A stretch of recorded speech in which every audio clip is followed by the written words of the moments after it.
سلام دوستان، خوش آمدید به کانال پخت و پزهای خانگی. ما امروز همراه یک نمود پیچنی آسانک تیار میکنیم. محصولات به ما لازم است: یک پیاله سمیتانه، یک پیاله شکر، یک پیاله روغن رستنی، یک دانه تخم، یک قاشقچه از رخلیتر، 250-300 گرم آرد و برای آرایشش کوکروز لازم است. ما در اول سمیتانه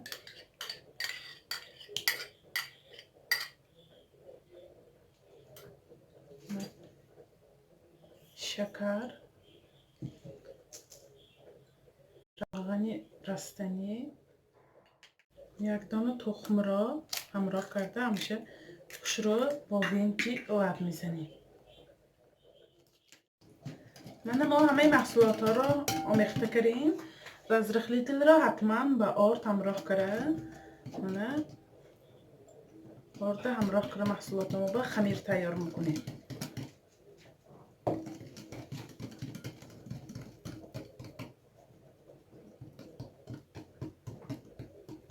اگر ما رزرخلیتل آرد به همراه کرده کنیم پیامش شروع میبیاد. خمیری ما هم تیار شد. چون ببینید روغنینی خمیری مرتک آمد خمیرش. ما کو همین خمیره میتونیم چخیل شکل کتی خدا ما تیار کنیم. پیچنی موزی پیچنی درازک شکل تیار میکنم.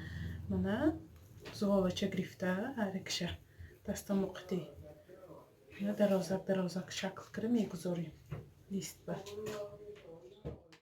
هر یک زغالچه دیگه ما خیلی درازک شکل کرده. کوکروز ما مایده کردیم. کوکروز به زده لیست به میچینیم.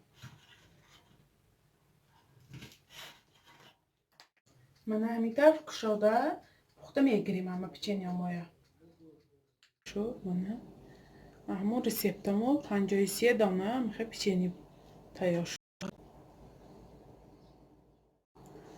چگونه میبینید پیچنی ما هم تیار شد. درونش هم بینیم درونش چقدر تیار شده است. خمیراش مرتکی عجایب آمده است. شما هم حتما برای نزدیکان خود تیار کنید.